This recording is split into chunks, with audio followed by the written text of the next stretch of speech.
Hello, Tech fans, and welcome back to the latest Tech Sideline podcast originating from TSL's High Tech Studios in the Virginia Tech Corporate Research Center. With founder Will Stewart, managing editor Chris Coleman, my name is Evan Hughes, proud podcast, host of the Tech Sideline podcast. Gentlemen, it has been... Now, wait a minute. You left one person out.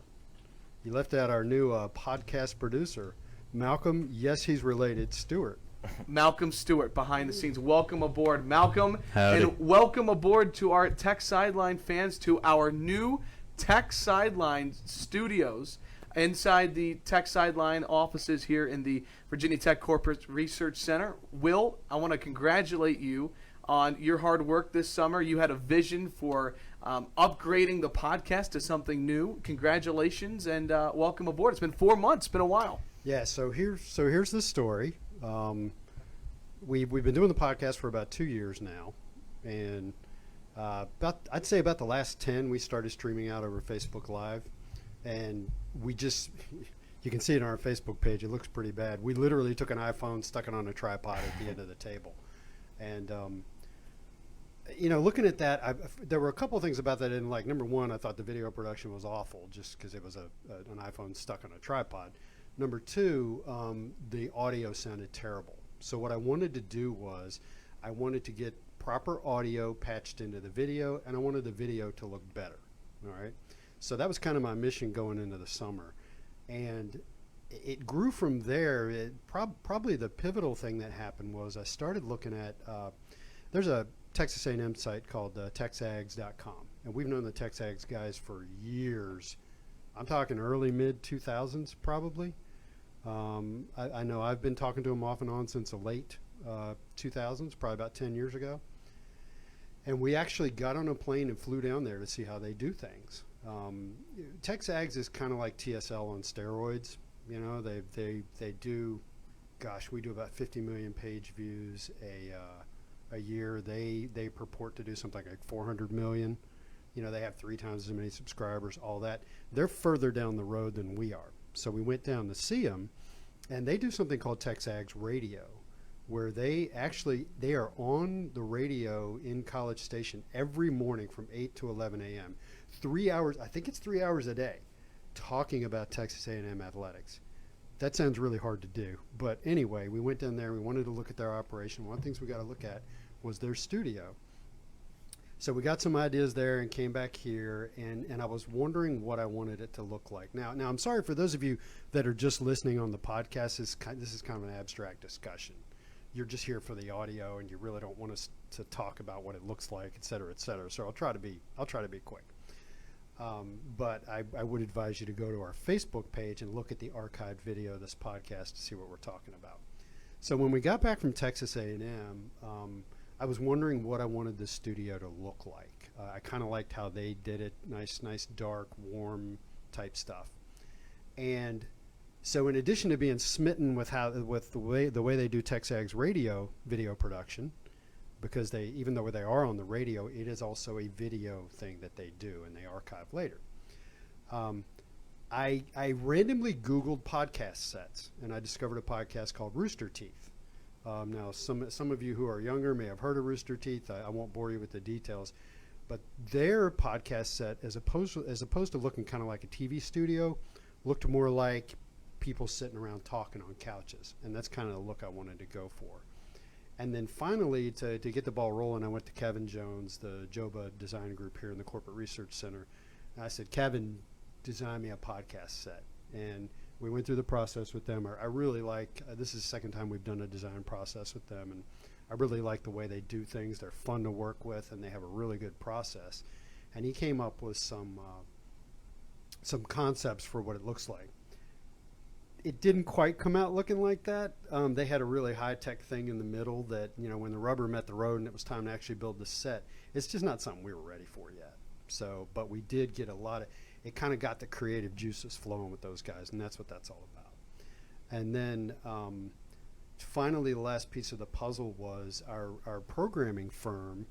We had a programmer that worked on our site for years and years, and now he's formed a company called it's YOBO. I believe it's a Korean word, I think, and it's actually pronounced Yobo. And so they're called yobo.dev now, and a couple of guys came down from their company and spent a week building this set. They worked their butts off. They were here every night till 10 or 11 o'clock at night. So, yeah, you say congratulations to me. I didn't really do all that much work. I was kind of around supervising. So that's the story, and we literally did not get the audio and video and streaming working properly till about 11 hours ago. No. We got parts of it working 11 hours ago, and it's 10 o'clock in the morning now on August 26th, right? We got it working at about 9:55. So a lot of credit goes to Malcolm also for getting some of the issues worked out with monitoring and streaming and getting the audio going from our audio recorder into the video setup. So we're really pumped about this. Now, I will say this. The set, the way you see it, is not in its final form. We're going to put some shelving and lighting on the sides. Lighting is an ongoing thing. It needs to look better and be lit better. We got a big honking 65-inch TV hanging up in the middle of the back of this thing. And we're going to do a lot with that. Right now it's just showing the Tech Sideline logo. But I envision a future where we're tossing tweets up there and talking about them and making fun of them, or putting plays up there and talking about the plays. So, and also in the future, we're going to have multiple camera angles. Right now, anybody who's watching is just seeing the one center camera angle. I want to be able to cut to the side to show me, cut to that side to show, Chris and Evan. So that's, I don't think I left anything out. We're really pumped. It costs mega bucks and mega time, but this is really a change in the way we do things. We're really going to increase this part of our operation in the future. We're inventing the future. I've heard that somewhere before. Over in the next room, we have a horse on a treadmill. Let me welcome aboard our managing editor, Chris Coleman. CC, great to be back with you. How was your summer, and what do you make of the podcast? Well, the summer was good. I missed the trip to College Station, Texas, unfortunately, because Virginia Tech had all summer to schedule a Mike Young interview with the media, and they did it on the one day we were scheduled to go to College Station. So I ended up staying behind to do the Mike Young interview while Will got to go to College Station. It's cool, though. We took John Donna. He's with Yobo, and boy, I thought John's hair was going to catch on fire. He was so excited by everything they do at Tech Sags and all their processes for things. So we're really looking to grow Tech Sideline in the coming years. I could talk on and on about that, but we're here to do a podcast and talk about Virginia Tech athletics, so let's get going. Yep, let's get going. And I want to welcome again our listeners that we have on the podcast, and then our viewers. We have multiple streaming options and multiple ways to listen. So wherever and however you're listening or watching, we're glad you're with us. A reminder that this week and every week, the TSL podcast is presented by the Fisher Law Firm, Virginia's trusted DUI and traffic defense firm, dedicated to defending individuals charged with traffic-related offenses. From their offices in Blacksburg and Roanoke, the Fisher Law Firm handles cases throughout the Commonwealth of Virginia. To date, the firm has defended more than 30,000 people charged with moving violations. For a free consultation, call anytime, day or evening, toll-free at 1-800-680-7031 or email them at info@fisherlegal.com. Many thanks. They've been our sponsor for about 10 billion years now. And I'm sure they have defended more than 30,000 because we changed that number in April. It's probably up to 40 now. It just continues to grow. I need to ask Jonathan for an update. All right, guys, let's jump right into it. And we're going to change a little bit how we have done the podcast in the past. Typically, we did one big podcast. Today, we're going to focus strictly on the off-season, and then later in the week, we'll be discussing the Boston College game that opens up the Tech season on Saturday. And that's going to be the pattern throughout the year is we're going to do a podcast on Monday that's kind of a look back and a podcast on Wednesday that is kind of previewing what's coming. The concept is that they'll be shorter than the ones we've done in the past. I'll bet they're not. We just have so much fun. We never want the podcast to end. But let's begin with the biggest news of the Virginia Tech football offseason, and that is legendary defensive coordinator Coach Bud Foster announcing that he will retire following the 2019 season. Will, I'll start with you. Were you surprised by the announcement? No, Chris and I have been talking about this, and I'm sure we've talked about it on podcasts that Bud's contract runs out at the end of the year. And we were to July, I believe. Yeah, actually, I think Media Day was August 1st. Yeah, right? Sounds about right. Yeah. So it was pushing August, and Bud did not have a contract for 2020 and beyond. So Chris and I got to talking about things, and we knew that one likely outcome was that Bud steps down at the end of the year. I don't know, on the list of possibilities, I don't know that I would have put that at the top. But we certainly thought it was a strong possibility. At the very least, it was maybe 60% he signs a new extension and 40% he announces his retirement or something like that. And Chris might have a different opinion on that. But no, that was not a complete surprise. I think for the players, Chris, you talked to players that day. Did you think they were surprised? I think they probably were. I don't think players really maybe think as deeply about stuff like that, or young people in general think as deeply about stuff like that as they probably you and I do. Didn't even know the contract situation or any of that. Or maybe they didn't, or maybe they did. Yeah. It depends on how young the players are, because I know the contract situation was really hurting Virginia Tech in recruiting defensive players this year. Yeah. Because and coaches, we know for a fact that opposing teams were using that. Are using that against Virginia Tech. Correct. And now they probably just changed their narrative to, hey, all you know is your defense coordinator next year isn't going to be Bud Foster. You don't even know who it is. Right. So anyway, go sure. ahead. Yeah. So I think I wasn't surprised. I don't know what I would have put the percentages. There were a few possible outcomes that day. No announcement gets made at all, and we continue to wait and wait and wait, and nobody likes that. It just causes bickering among the fan base, and nobody likes uncertainty. An extension could have been announced, or retirement could have been announced. Those are really the only three options. I kind of thought there would be an extension announced, but I'm not surprised by the retirement. Even if it was a phantom extension. Yeah, but Bud, from a business standpoint, yes. From a human standpoint, no.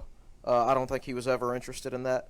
I've heard he was really bothered him this summer when he was recruiting players, and he had to sit those guys down and tell them, oh, yeah, don't worry, I'm going to be your defensive coordinator, blah, blah, blah, knowing in the back of his mind that might not be the case. Yeah. And it really bothered him that he told Dax Holyfield during Dax's recruitment, well, I'm recruiting you, and then when your career's over, I'm going to ride off into the sunset. That's pretty much what he told him.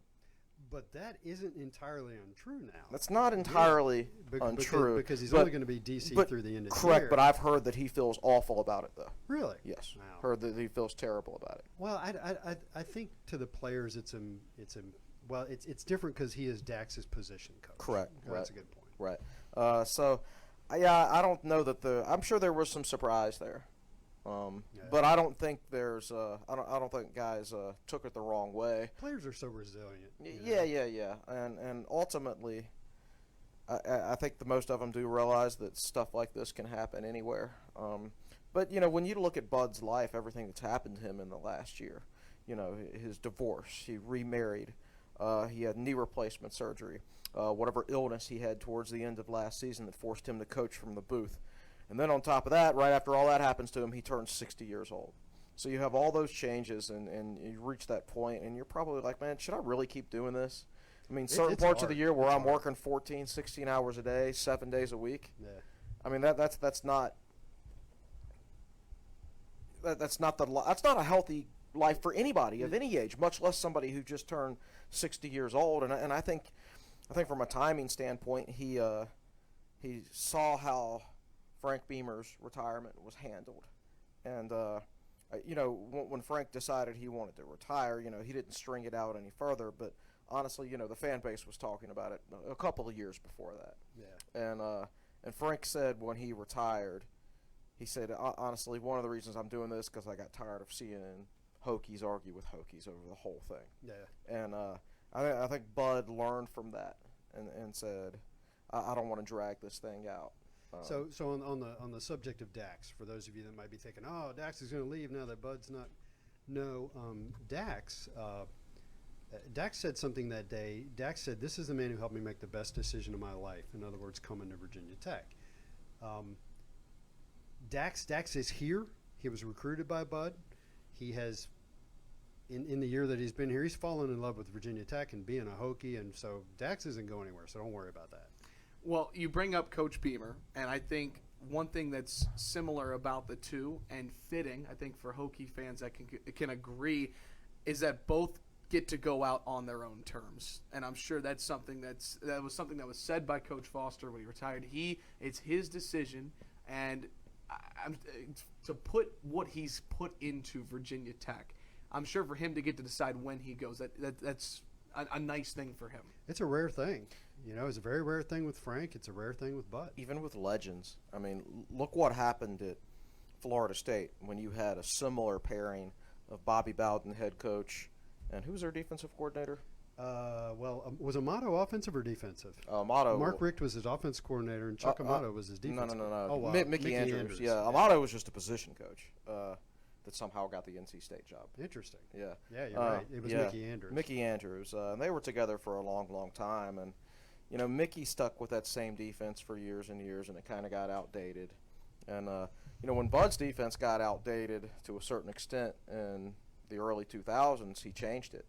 He changed the scheme, flipped to a more traditional two-safety look, and really adapted, and Virginia Tech's defense got back to being dominant.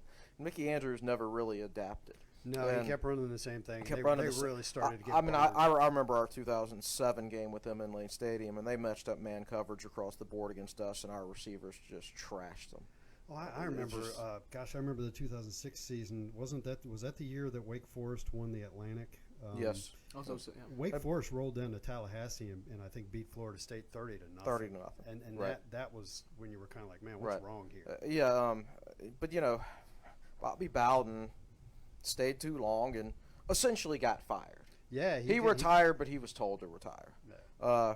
Mickey Andrews stayed way too long, never adjusted, and basically went down with the ship.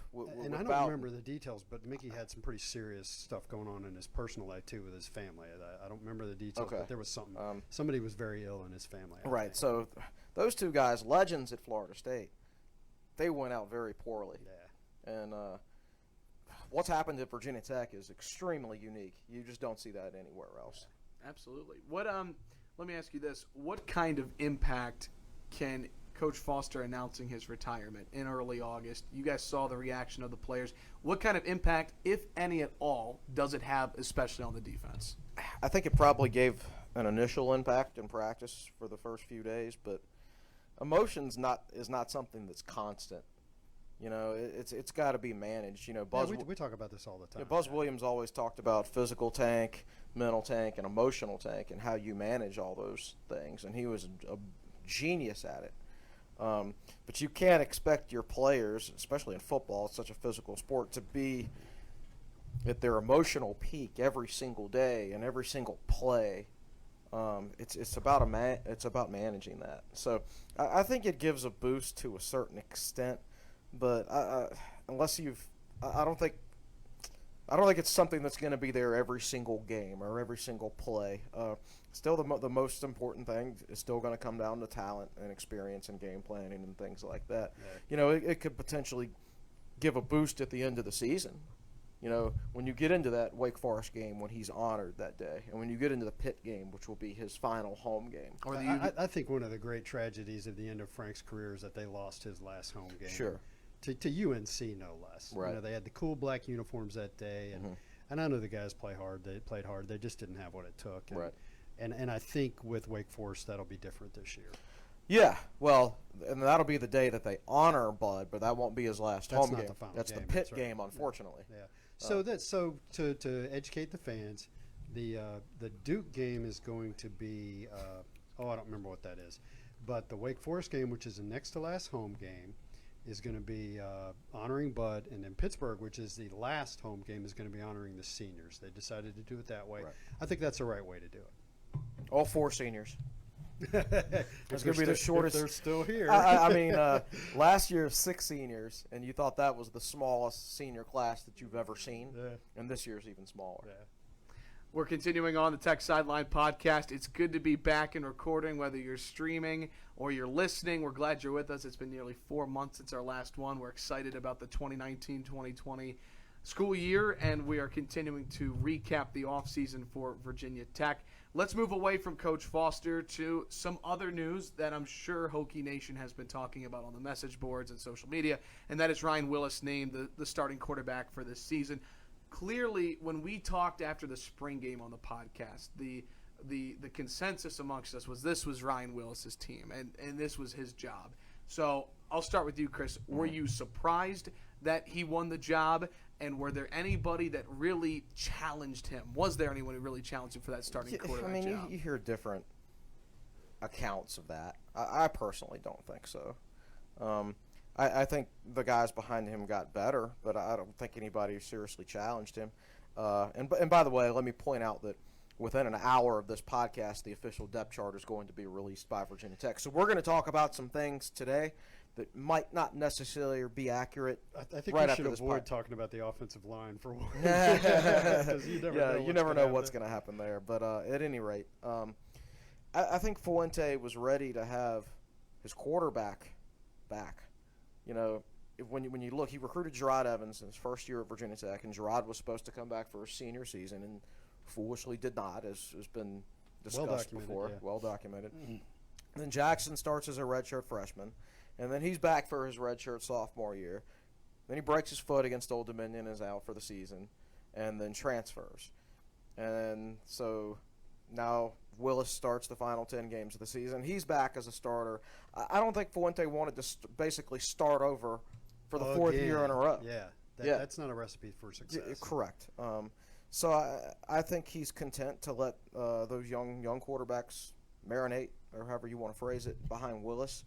Willis obviously brings a lot of strength to the table. He's got a big arm. He's got to get better at his RPOs and his read options and everything like that, of course. But I think at this point, after a year of evaluating him, an off season of probably putting a lot of thought into, okay, what's the offense going to look like now that Willis is the quarterback?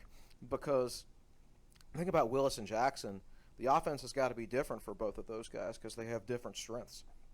You're not throwing quite as many deep balls and fades like that with Josh Jackson as you are with Ryan Willis, but you want to put more on Jackson from an RPO read option standpoint because he's really good at, or he was better at diagnosing those plays and making the right call and the right decisions and things like that. So I think while last season the coaching staff prepared for Josh Jackson to be the quarterback and maybe set their offense up that way, this year they spent the offseason probably thinking, okay, Willis is most likely going to be the starter. Here's what the offense is most likely going to look like. And I think the competition went longer this year because they announced it so quickly last year, if you recall.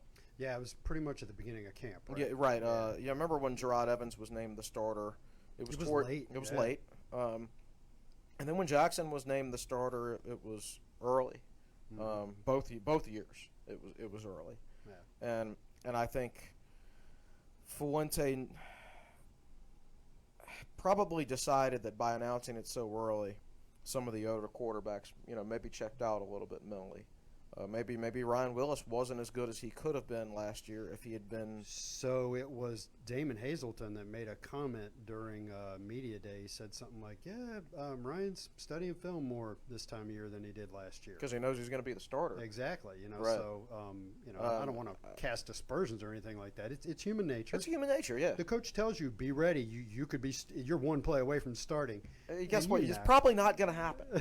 but then sometimes it does, and you're not ready. Right. So I think he probably was working harder on that kind of thing. Sure. So you want to keep guys like Hendon Hooker and Quincy Patterson involved or mentally involved as long as possible.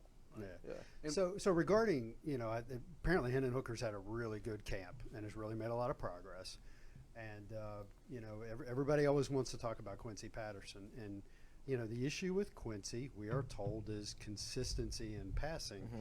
And, of course, we're not allowed to observe practice, but we did get into a few – they did allow the media into a few early sessions of 2 practices. And I remember watching I didn't sit there and stare at Quincy the whole time, but I do like to watch him and see how he's doing. And so they're running the pass skills, and he's throwing some good balls. And I did see one that came off of his hand and was wobbly and way off target. And so he'll go boom, boom, boom, and he'll throw 3 or 4 darts, and then he'll throw a thing like I would throw in the backyard. and apparently that's part of what's going on with Quincy. I don't know how much of it is picking the game up mentally, but I know physically he's inconsistent, and I've seen it. Well, I want to continue to point out about Quincy Patterson that he only threw 70 passes as a senior in high school. Okay, Trevor Lawrence at Clemson, he threw more passes as a freshman in high school than Quincy Patterson threw his entire high school career combined. Yeah. And in a much different offense. I mean, Quincy played in a very simple offense, limited passing game. He was basically a running back playing quarterback at the high school level. As we have pointed out, now he has a high ceiling, but he started at a lower floor than most other quarterbacks who were ranked about the same. Let's also recognize this, that Quincy Patterson in the 247 composite rankings was ranked 275th in the country. Hendon Hooker was ranked 337. There's relatively little difference between the two. Yeah. Now, Quincy came in with more hype because of his physical stature. Well, he was an Elite 11 guy. Right. But Trent Dilfer said that stuff correct. about him. But, from a rating standpoint and an offer list standpoint, there's basically no difference between those two players, except that Hendon Hooker has one more year in the system than Quincy Patterson. Will, is it okay that Quincy Patterson is not starting? I thought you were going to ask me, is it okay to say that Quincy Patterson's a bust? Because if you come on Twitter and you say that, and you come on our boards, I want to climb through the computer scheme when I see people say that. The guy's so talented. I mean, yes, it's okay that he's not starting. I like that they've got a starter with some experience in Ryan Willis. They've got a guy in Hendon Hooker who's gone into the transfer portal, come back out. He managed that whole process very well. Great statement he put out. Remember, we were on the air and apologized. So there's no residual bad juju from what Hendon did. Continuing on the Tech Sideline podcast, our first one of the 2019-2020 school year, and we are getting ready for Boston College on Saturday. We'll be talking about that a little bit later. We continue on to talk about the offseason. Rounding out the quarterbacks with this, there was a lot of noise, at least that I felt like, about Braxton Burmeister, and if he was eligible, how would that change things? Chris, if he was eligible, what would that depth chart, in your opinion, look like right now? Yeah, it's hard to say because he's so new to the system. Of course, he wasn't here in the spring. How can you really pick up a system in a month? I don't know a lot about his background and how the offense he played at Oregon compares to this offense.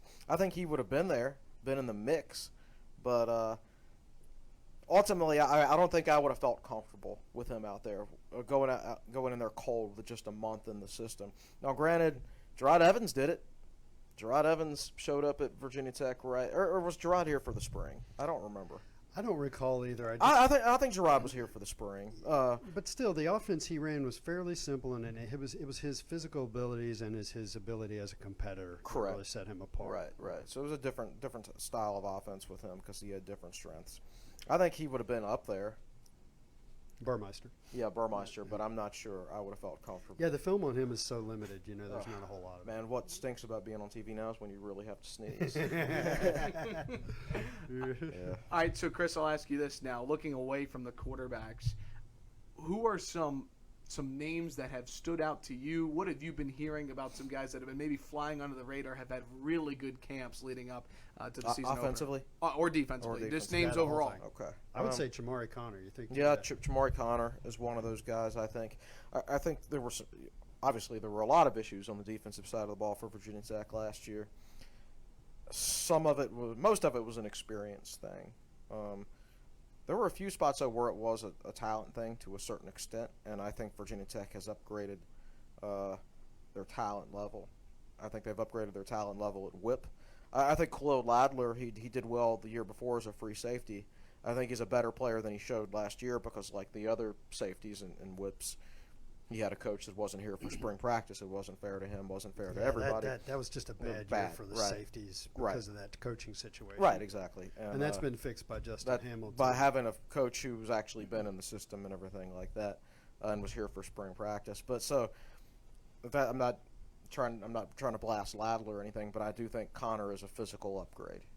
I think whoever starts at cornerback opposite Caleb Farley, which sounds like it's going to be Jermaine Waller, I think whoever starts there is going to be a physical upgrade over Bryce Watts. So do I. I mean, Bryce played hard. He showed his toughness last year by playing through that broken forearm. But his upside was limited from a physical standpoint. And I think there will be an upgrade there. I think the fact that Nathan Proctor transferred shows you that there's been an upgrade at defensive end. Nathan Proctor had to play 98 snaps on defense last year, and this year he's Virginia Tech's 6th or 7th option at defensive end. And he had 3 tackles last year, is that right? Something like that, yeah. Yeah, and the thing about him is he's a really good athlete. The long-term potential is there. He's a big guy who can run. But at the same time, he needed to make that move early in his career because, you need reps. And if he wasn't going to be in the playing rotation, his reps were going to be extremely limited. Maybe even scout team running the other team's defense. But if he's been passed by younger players, he's been passed by a linebacker who's the same age who just moved to defensive end this August. So Jalen Griffin. Jalen Griffin, yes. And so I think that's a sign that things are moving forward. Don't expect dominant play though, because quite frankly, he got passed by redshirt freshmen. Yeah. So Virginia Tech is going to be relying on, like last year, a lot of freshmen and sophomores. Yeah. So who else? Nick Gallo is getting rave reviews. He is. And Keshawn King. So let's talk about those. Yeah. Two guys. So we've heard Virginia Tech coaching staff feels like they have 3 NFL tight ends, and with the third being true freshman Nick Gallo, who could play a role this year, or he could redshirt depending on how they feel about Drake Adulius and all that, but I would anticipate Gallo playing. They think he's physically capable of playing, right? Yeah, absolutely. And he's something different. James Mitchell's going to be a tight end in the Bucky Hodges role. He's apparently been practicing a lot. Oh, he's basically lined up as a receiver. And he scored his touchdown in the spring game, split out in the slot. Dalton Keene is a guy who's your H-back role, kind of your Sam Rogers without the handoffs. Yeah. I don't know exactly how they'll use Gallo, but from a physical standpoint, he's more like Jeff King than those other two don't you guys. think he's more of an inline blocker? He's more of a Jeff King, Ryan Mallett got really type. good hands. Yeah. So to me, looking on this was a question that I had on here, was on a scale of 1 to 10, with 10 being the best. I'll ask you guys this: how excited are you for this tight end group? Because to me, when you look at great tight ends that Virginia Tech has had, it's been a while since Virginia Tech has had the complete tight end room. Like you're just saying, the H-back, the Bucky Hodges, so on a scale of 1 to 10, where are you guys with the tight end? Very, very excited. 10 for sure, but you got to understand that I know everybody's going to say, throw the ball to the tight end more, but every time you throw the ball to the tight end, you're not throwing it to Trey Turner. So then fans are going to say, you need to throw it to Trey Turner. Well, there's only so many plays that get run in a game, people. All right, Fuente had an NFL tight end at Memphis that caught like 30 passes. That's just 30 passes is a lot for a tight end. Depending on how good your receivers are. And some offenses will really load up on the tight end, but traditionally Virginia Tech, I think Jeff King caught 25 passes as a senior. That was a ton for back then. Yeah, that was a ton, and that was the last time I think that I would say Virginia Tech had a deep tight end group, because Jared Mazzetta was the backup, and Mazzetta was a good player too. Yeah. So I like the versatility. Mm-hmm. I don't know how James Mitchell is as an inline blocker. Well, he's not going to be used that way. We don't use any tight ends that way. See, that's the point I'm making, though. I would love to have the guy who can do it all. That way, when he comes in the game, you're not sure exactly how to respond with personnel. Do I need to bring a guy down that's going to be on him on the line, or do I need to bring in somebody who can split out with him in the slot, or maybe even out wide? Was Greg Boone that kind of way? All around tight end? What was Greg Boone? No, Greg Boone was too big to line up on the outside. Maybe we did it a few times, but that was just because back then we didn't really have any good receivers. He almost got Tyrod killed one time, right? I don't. They ran Boone in the Wildcat and had him throw a pass, and he lobbed something up in the air. I remember he threw one during the UVA game one year. I guess it was the 2008 game that almost landed East stands. Yeah. I mean, just. he had an arm, but I tell you what, Greg Boone's high school film was sick. Well, he was a quarterback in high school, wasn't he? It was like watching a 6'5" man play against a bunch of 8th graders. Oh, Yeah. he was golly, Ned. No wonder he was so highly rated. Tech has had a lot of great tight ends in the past, and again, this will be an exciting position group to watch over the course of the season with those three tight ends, Mitchell. And Mitchell, again, was a guy out of the spring game when we did the podcast. I believe we actually set MVPs for the spring game, and James Mitchell was one of the choices from you, too. He stood out that much. Yeah, he was very good. But you got to remember that he's a true sophomore. He's a true sophomore. He is not nowhere close to his physical peak yet. He's had 1 year in the weight room. Yeah, see, this group, if all three of them stay, they're going to be together for 3 years, right? Well, 2. Because Keen's a junior Yeah, this Keen's year. He'd only be a got 2 more senior. years. Yeah, That's right. Yeah. Man, it goes by fast. Yeah, it does. So as this is the point of the podcast, we'll kind of throw it around different position groups. Let's stay on the offensive side of the ball, and I want to talk about the offensive line. I know there are a lot of moving parts, and like we said earlier, the depth chart could be released just after this podcast is over, It so will that be. could Yeah, change. it's currently 10:45, and when does the media opportunity start? 11:45. 11:45. So we're an hour away. You'll see tweets about 11:30 sharing the Right, depth chart yeah, 'cause news they'll and hand stuff. it out. They'll hand it out. Oh, so by the way, I want to say, Malcolm, keep an eye on Facebook Live for us. Let us know if anybody's asking any good questions or has any good feedback, and we'll come to you here in a bit. So go ahead, Evan. About the offensive line, there's been a lot of hype, of course, about the recruiting class that has come in. And we've talked about that in previous podcasts. But to me, the X factor, a lot of the chatter, is about Brock Hoffman. How different does this offensive line look if he is deemed eligible? I think he's a more physical player than Virginia Tech has at center as far as their other options go. I think he's just a naturally stronger person at the point of attack. So to me, it's important to get him cleared, and I recognize maybe that by the time people watch this later in the afternoon, maybe we'll have news of that. We should have news of that. It's game week by now, but who knows? But I think so Virginia Tech recruited Hoffman. yeah. They evaluated. They evaluated him out of high school. Did not offer. He was like most offensive linemen. He was tough to evaluate. Big guy. Maybe where he was at in North Carolina wasn't going against quite the level of competition where you can get a good evaluation. And then he goes to Coastal Carolina and he's starts as a true apparently freshman. very good. Yeah, and you watch tape of him of Coastal Carolina play in South Carolina, and he looks like he can very much hold up at this level. Right. And that was even when he was a younger player. So yeah, I think he would definitely start for Virginia Tech. I do worry if he's not cleared. There's some rumors that Zachariah Hoyt, who would be the other center, that he was a little banged up last week, and if he couldn't play against Boston College, that means redshirt freshman John Harris. I was going to say John Harris is your the starting next center, option, so right? you're down to your third string center against the Boston College front. They lost some defensive linemen, but it's still a big physical front, and you want your biggest, most physical lineman out there against a team like this. Now, I did see earlier, it went away, but there was a comment on the Facebook, somebody asking, do you think that the coaches know something regarding his eligibility as a transfer, No, and that's I the don't think reason that- he's no. practicing so much No. at this point? No. Nope. I think if they knew something, they would have announced it. I think they're practicing him in the hopes that he's their starting center. Because I think if you announce it that, or if you, I don't know, if you don't practice him and then he's eligible,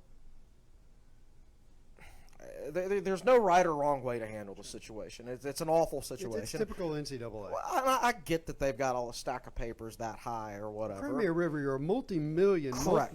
Exactly. multi-million organization. you should- hire some people. You should have the staff to handle Now, this. I'll ask you absolutely. this, and I know we Hey, don't. you said, now wait a minute. If it was Alabama, they'd hire 5 million staffers to deal with this problem. Right. Well said. There right? you have it. Now, I know we don't know the answer to this question, but I'll ask this as a possibility. Is there a chance, like we saw with the Landers-Nolly situation last year, in a sense that there was no answer even after the season started? Is there a chance Brock Hoffman will Dude, I not don't know rule his fate anything by out. Saturday? I don't know. Right. Yeah, I knew that's where, but I guess there is technically a chance. There's so many transfers these days. I don't know if there's any. and I don't study what happens with other programs as much because I'm so busy focused on Tech's program. I don't know if there's any examples of that from other programs or not. Landers Nolly was an academic situation. This is not an academic. It's a transfer. So so to me, I don't see any way that this should drag on. And if it does, it's the NCAA's fault at this point. All right. Well, it's, we mentioned a name earlier that I wanted to revisit, and we'll kind of round out the offense. Keshawn King. Keshawn King and the running back room. I want to give CC some credit here because he highlighted Keshawn King about 6 to 7 months ago. I can remember on the podcast. You were high on this guy right from the get-go. How is he shaping out in the running back room, and how does that look as a whole right now? He's the most likely to make a big play. And that's been missing. And that's certainly been missing. He can make you miss and then run away from you. He's also probably, as a true freshman, not used to pass blocking. He's also probably the most likely to get your quarterback killed. He's also probably most likely to get injured by college-age men. Right. Yeah, exactly. So you've got to determine how you want to use him, how much you want to use him this early. But, yeah, he's got a lot of potential. He's definitely going to be one of the top 3 running backs on this team. I think as the year goes by, he'll steadily get more playing time. They'll expand his package, so to speak. I think one way to use him early is you give him the Terrius Wheatley role from last year as that end-around guy. Yeah. I thought Wheatley was good in that role last year, but I think King would be more suitable for it. He's more likely to turn it into a big play. So we were talking about this on the message board one day, and I said something that I know football coaches wouldn't do. Coaches are just, if they think a guy can, and this is my take, if they think a guy can play, they're going to put him out there. Me, I'm looking at him thinking, Chris, do you remember what he's listed at? 183. 183. 182, something like that. He's still a little bit more than a high school boy. I would not put him out there for a lot of snaps. I would use him judiciously. Kind of see how he's coming along, maybe spring him at advantageous times here and there. I'd be a little bit more measured with him, and maybe that's the way Fuente and Cornelison will play it. But I don't know. I think he's shown enough promise that I just don't want I just don't want the situation where he's really good in the first game and he just gets dinged up quickly because he's so young. Mm-hmm.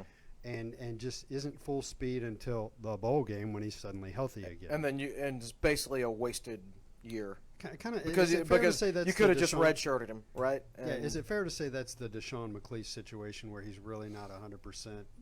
Deshaun McClease looks good the first game of the season, and then the last game of the season, he's hurt in the 10 or 11 games in between because he's so small. Now King's bigger than Deshaun McClease. Wow. He's not listed bigger, but he's bigger. Yeah. Deshaun McClease has the tiniest legs of any college football player I've ever seen. I don't understand how he's listed at 190 pounds. I don't understand how he was listed at 197 last year. That's because I didn't play college football. But I think McClease is in a better position, King is in a better position than McClease as far as a size and durability standpoint. But he does sound like that guy who can really bring something dynamic to the offense and make big plays from the running back position. Yeah, I know a staff member told me, everybody wanted Devin Ford because he's an in-state recruit and everything like that.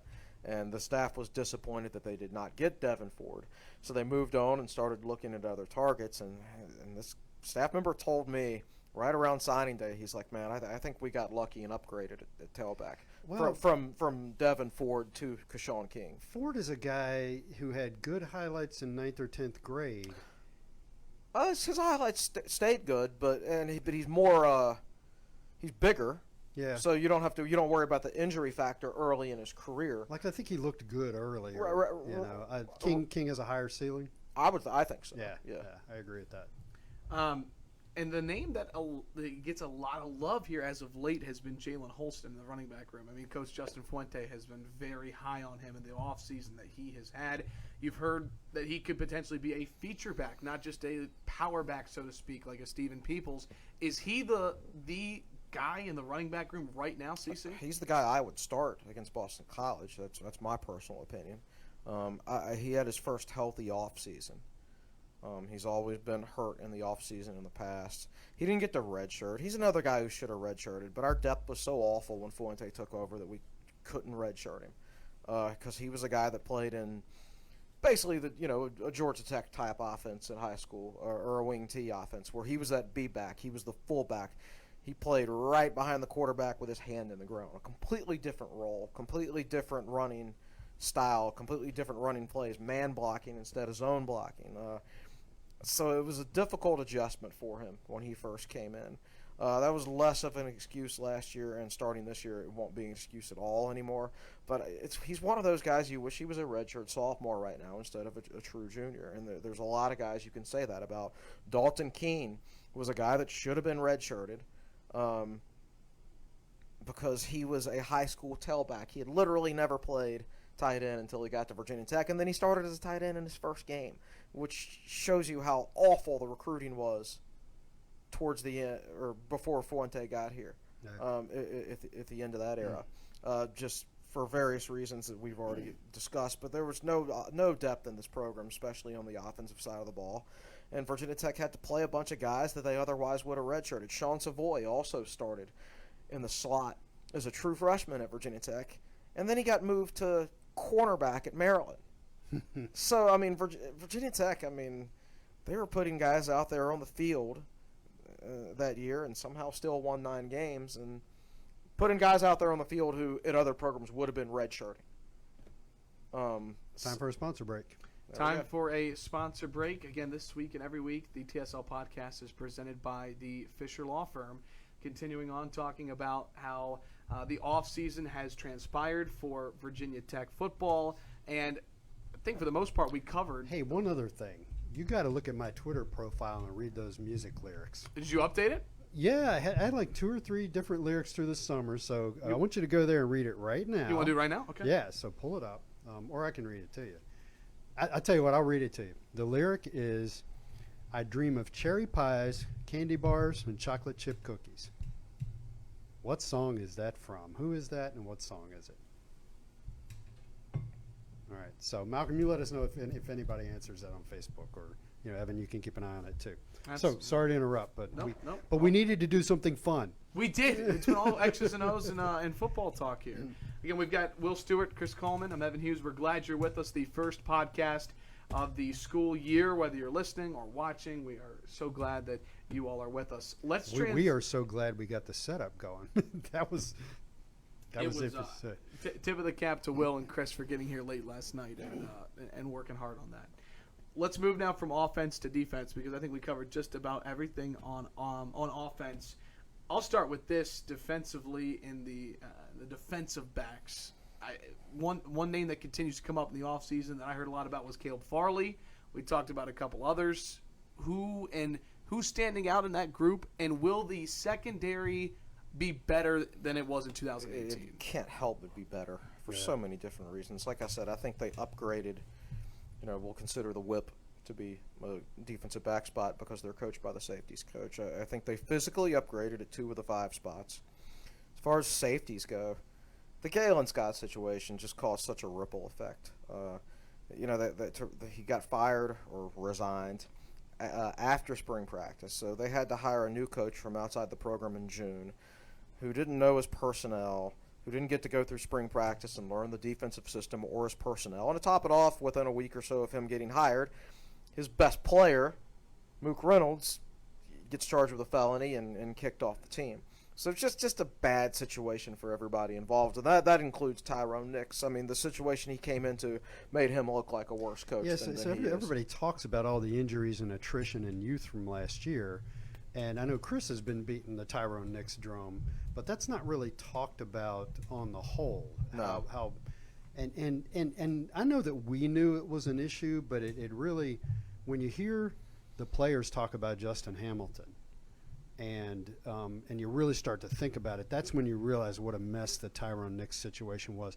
And it wasn't like, in my opinion, it wasn't like Nix landed here on both feet and gave it his best shot and really loved it and threw himself into it 100%. I don't think that was the case. I think that was very much wound up being a hire to get us through the season so we can have 9 or 10 coaches or whatever it is. And I think that's a worse situation than we all thought. Yeah, I think so too. I mean, we'll look at the 3 players he coached: Khalil Ladler, Divine Diablo, Reggie Floyd. They were all worse last year than they had been the year before. Yeah, I don't like the way that sounds, but it's true. I watched a lot of film and guys running free in the secondary, and I saw some things from Reggie that, and I don't want to single Reggie out, but Reggie's a better player than some of the stuff I saw last year. Sure, Reggie made some plays, but I think he's a better player than what we saw last year, and I think you'll see that again this year. I think he'll return to form and be a better player. Right, and we're not saying that Tyrone Nix is a bad coach or anything like that. It was an awful situation. Yeah. An awful situation. Then you combine that with playing so many freshmen at the other spots and now the Tyrone wasn't even coaching when Tech picked him up. He was an analyst for somebody. like A&M. Yeah. So. And now I believe he just went back to coach with his brother Right. at Ole Miss. Yeah, I think yes, that's right. And as far as the rest of the secondary goes, Caleb Farley, you got to think about what Caleb Farley. He was not supposed to be starting last year. The starting cornerbacks are supposed to be Jeremy Webb and Adonis Alexander. And Adonis Alexander couldn't stay academically eligible, and Jeremy Webb ruptured his Achilles twice. So Farley was a guy in high school who, if you look up at stats, made 16 tackles. He basically never played cornerback until he got to Virginia Tech. And then his redshirt year was spent rehabbing a torn ACL. So when Virginia Tech threw him out there on the field last year, they were basically throwing a guy out there who had never played defense before, and he had to start. I mean, that's just ridiculous that he had to be put into that situation. Combination of ridiculous and bad luck. And one of the more iffy aspects of his game is tackling. Mm-hmm. And we talked about this on the boards the other day. I watched Miami and Miami and Florida the other night. Great game. Yeah. Well, it wasn't well played. It was. I was saying that with a was little bit of entertaining. sarcasm. It was a competitive game and exciting up to the end. I thought, and I said this on the boards, I thought Herb Street went a little over the line at one point. One of Miami's players broke free into the secondary. Florida missed a couple tackles, and Herbie started questioning the want-to of one of Florida's defenders. Dude, here's my take on that. Tackling is becoming a lost art because it's not practiced. Right. Okay, they don't tackle to the ground as much as they used to in practice. Hardly any, actually. You'll have a few scrimmages here and there.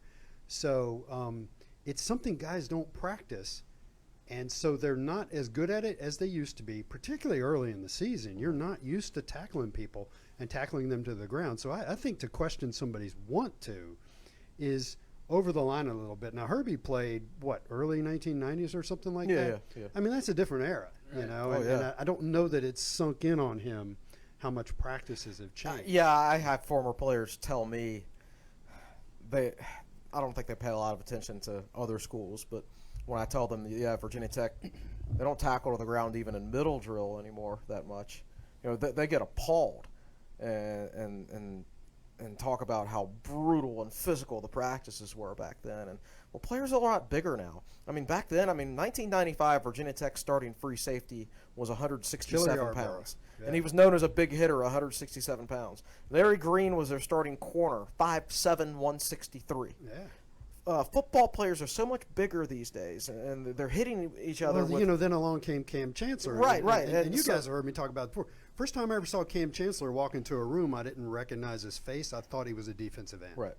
That's wow. a far cry from Larry Green and William Yarbrough. Exactly. So guys, they were corners. I get it. So there are more injuries these days, way more injuries. And you're just trying to keep guys healthy because these players are so big these days. And all the CTE stuff. Right. I think getting players so big, whether that's their own fault from a supplemental standpoint or strength and conditioning getting so advanced, I actually think it's hurting the game, and to a certain extent, in my opinion. Right.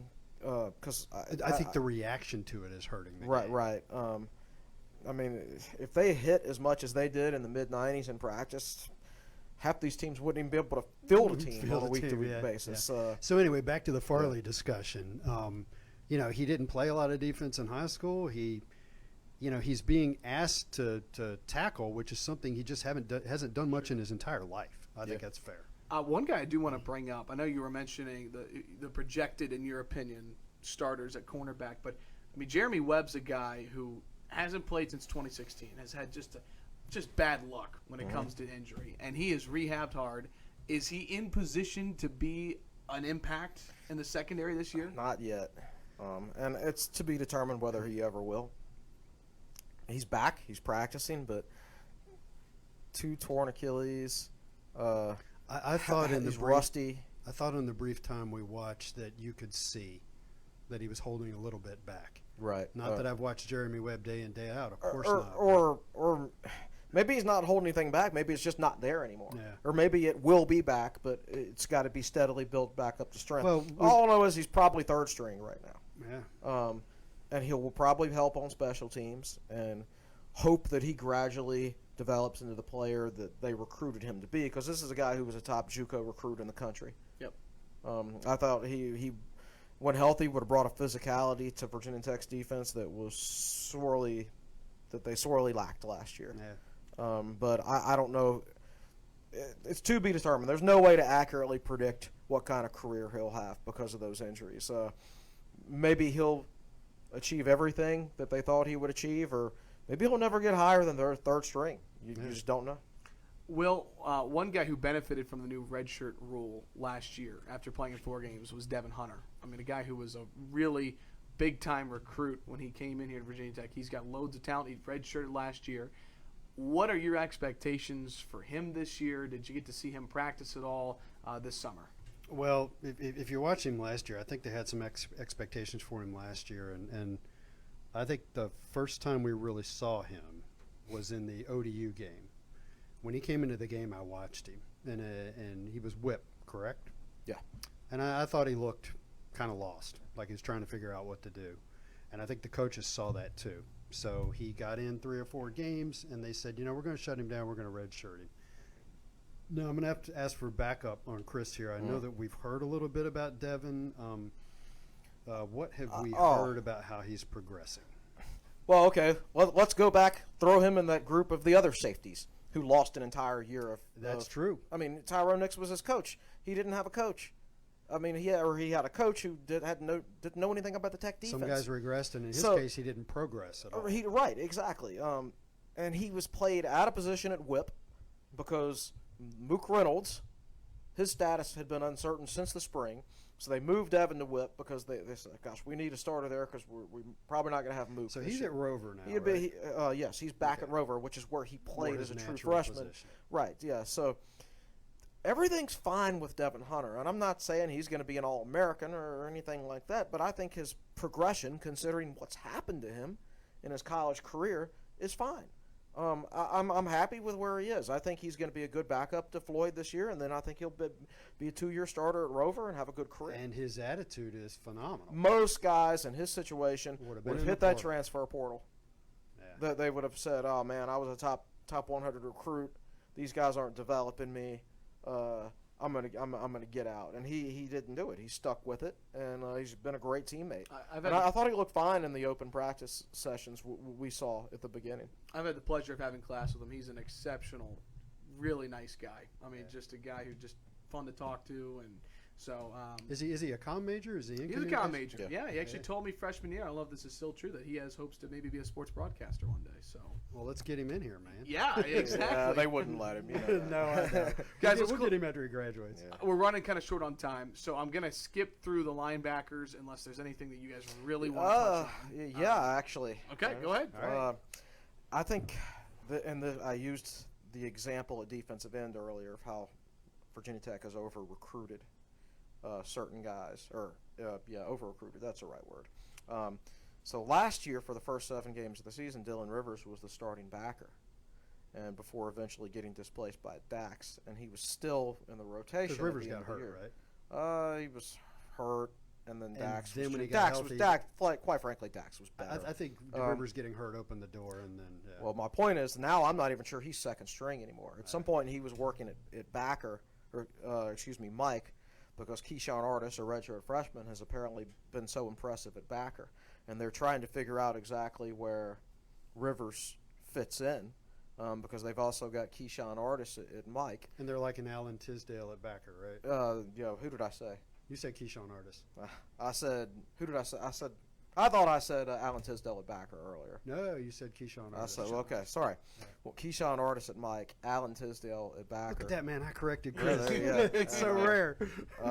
We got like 13,000 names in our recruiting database. And I can't remember all But these some of those names are anymore. basketball players. Correct. Yeah. But at any rate, there's a chance that Dylan Rivers could be Virginia Tech's third option at both linebacker spots last year. And he was a 4-star guy, right? And he was a 4-star guy, Yeah, and former starter. But didn't look good last year, quite frankly, when he played. Didn't look like he never should have been a 4-star. He got his ankles broken in that OD. Yeah, it game. just I did didn't see really that, look yeah. athletic enough. But my point here is, if he's third string now, which is a possibility. At this time last year, he was first string. So Yeah. Virginia Tech's talent level has upgraded at the linebacker spot. And that was one of the bright spots of last year's team was the linebacking. Correct. Yeah, once Dax got in there, Ashby worked out great. Daxby was a good player for Tech last year. He didn't necessarily. You couldn't really tell it at times because linebackers need to stay clean. They need their defensive linemen to help them stay clean, and that wasn't always accomplished, obviously. But yeah, I think Tech's linebacker core is improved by leaps and bounds. And Dax has reshaped himself to be better at the backer position. Lost 15 pounds or something like that. He's also body fat. He's also worked at Mike some. Yes. So Bud Foster is trying to decide. All right, if something happened to Rayshard Ashby, what would his linebacker core look like? Would he keep Dax at backer and then move either Keyshawn Artis or Dylan Rivers into that starting Mike role, or would he move Dax to Mike and start Alan Tisdale at backer? I suspect he would move Dax to Mike and start Alan Tisdale at backer, but I don't know that for a fact. And, the depth chart when it comes out today won't necessarily tell us that. And Dax is up for anything, man. He's like, whatever, tell me where to go, coach. He's such a positive By the way, guy. there's a great picture of you interviewing Dax, I believe. Yeah, I need to stand up straight. And the funny part about that picture is Dax is, how tall is Dax? Like 6'1". He's like 6 inches taller than me, 5 or 6 inches taller than me. It almost looks like we're the same height in that picture. It's all about perspective. I don't know if I'm more excited to see Dax on the field or to see him eventually go for the Benny's Challenge 2.0. He brought that up recently.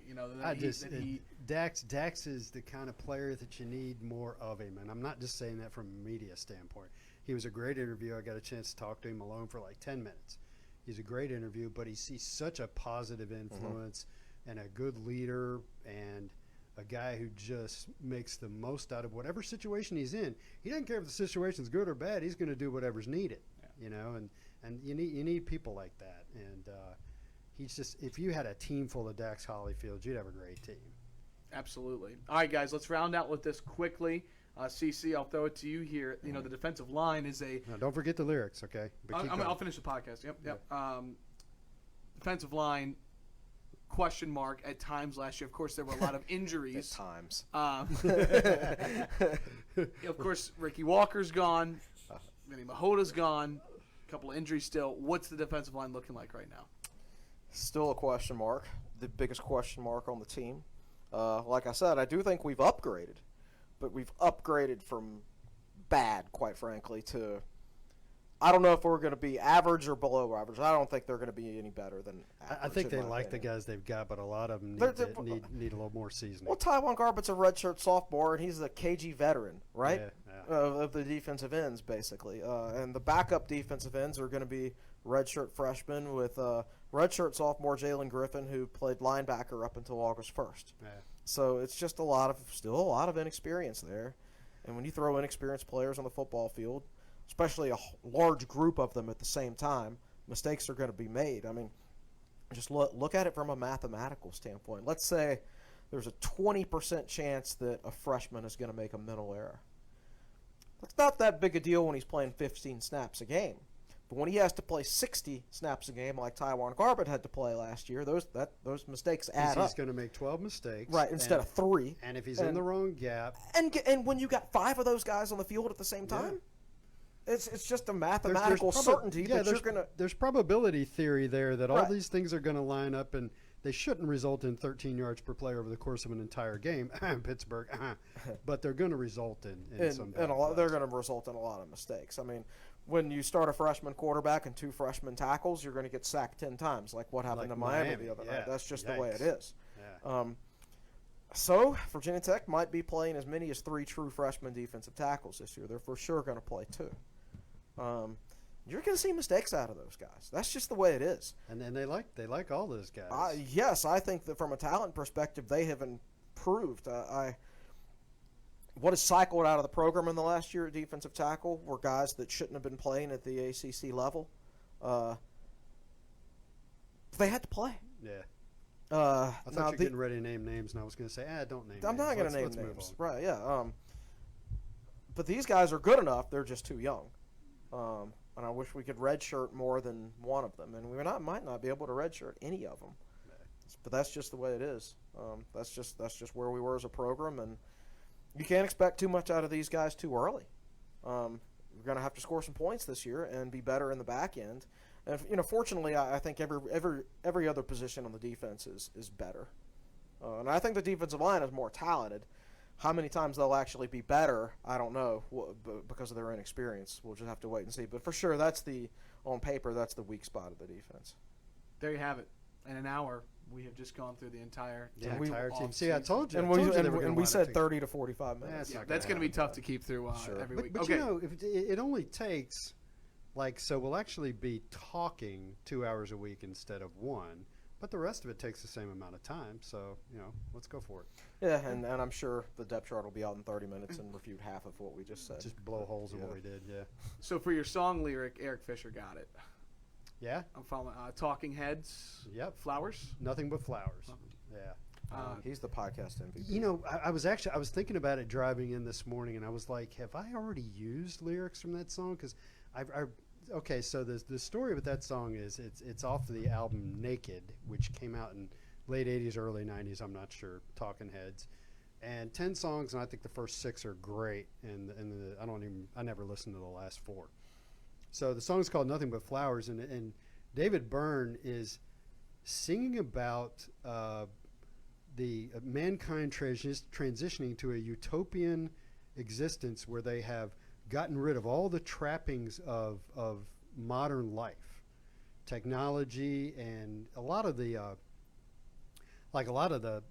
beginning of the song, he talks about when he was a child and he would go out by the freeway and pretend he was a billboard and stand by the road, and he loved to watch the cars go by.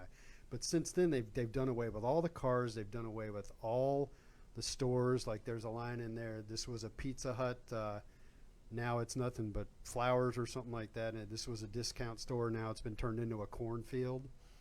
And the song's about 6 minutes long, and musically it's fantastic. It really builds. I love it. The composition of it is outstanding. The lyrics are clever. And as he's bringing it home at the end, he sings, I dream of cherry pies, candy bars, and chocolate chip cookies. We used to microwave, now we just eat nuts and berries. And at the very end of the song, the last line of the song is, don't leave me standing here. I can't get used to this lifestyle. But it's a really cool song, so I recommend it. It's called Nothing But Flowers by the Talking Heads.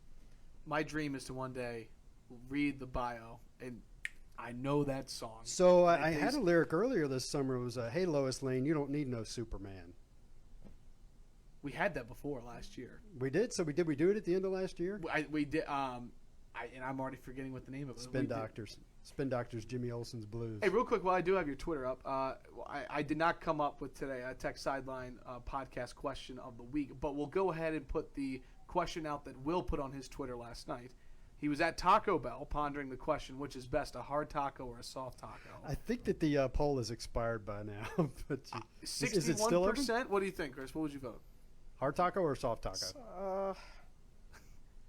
Gosh, I don't know. Come on, man. It's not complicated. Probably soft, I guess. 61% says... I'm not a big taco guy, to be honest with you. Yeah, but we used to go to Taco Bell, and you used to order a combo that came with a taco. I'd get the quesadilla. Yeah. But didn't it also come with a taco? It came with soft taco. See, we need to have more of these kind of discussions. Yeah, this let's do this, because we've got Malcolm Stewart, his first day on the job producing our podcast. Again, for those listening, but also for those watching, producing this. Malcolm, I can briefly see we've got a lot of questions and a lot of comments. So maybe throw us 2 or 3 of the best questions, and we'll close the podcast with that. All right, let me figure my microphone out. Malcolm's trying to figure his microphone out. A couple things. There's a stray wire right above Chris's head. That's all right. Oh, people have been pointing that out? Yeah. Oh, come on, people. I told you it was a work in progress. You have multiple requests to shotgun a beer. So let's talk about Stick It In, actually. Yeah, actually, why did we man, never talk but about that? that's it. So let's talk about Stick It In on Wednesday. The beginning of the podcast. Yeah, and, we'll talk I don't think I'm going to be shotgunning one of those because this is the tagline on it says. This beer will get after you. Yeah, we found that out at our introduction event. But, yeah. Well, I didn't. I was supposed to drive that night, so I behaved myself at the launch event.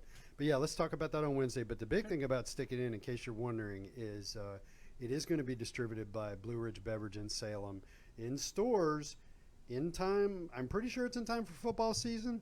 Unfortunately, my contact at Beltway Brewing Company is on vacation this week. I hate summertime because I'm always trying to get stuff done. Everybody's taking vacation. But it looks like Stick It In Ale will be available in stores and in bars this fall. I'll try to find out more and give you more details on Wednesday. Awesome. So anyway, what else, Malcolm? Yeah, keep going, Malcolm. I'm enjoying this. And sorry, I burned my lip on coffee this morning, Let and me now look. it's bleeding. Oh, gosh. Look at that. Wow. Isn't that a great way I'm to going to teach you to drink coffee. Yeah. Diet Mountain Dew. I've never been burned on Diet Mountain Dew. All right, what else, Malcolm? You got anything? It's a lot of compliments about the set. 2 new comments. All right, good.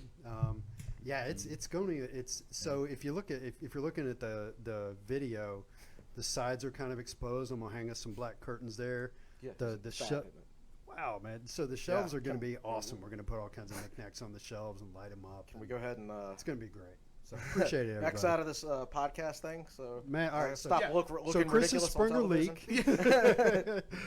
leak. We will wrap it up. Just there. hold the mic up in front of the bleeding. Yeah. We'll do this. Put some questions on the message boards, and I'll put some stuff out there, and we'll get some fan interaction on the podcast on Wednesday. Yeah, we'll do a better job of that on Wednesday about being more interactive with the Facebook thing. That's going to do it for the first Tech Sideline podcast of the year from the new set. Thanks so much to everybody who watched. Thanks so much to everybody who listened. For Malcolm and Will and Chris, my name is Evan. Thanks so much for listening. We'll preview Boston College and Virginia Tech, the season opener, on Wednesday. Hope you can join us then for the next edition of the Tech Sideline podcast.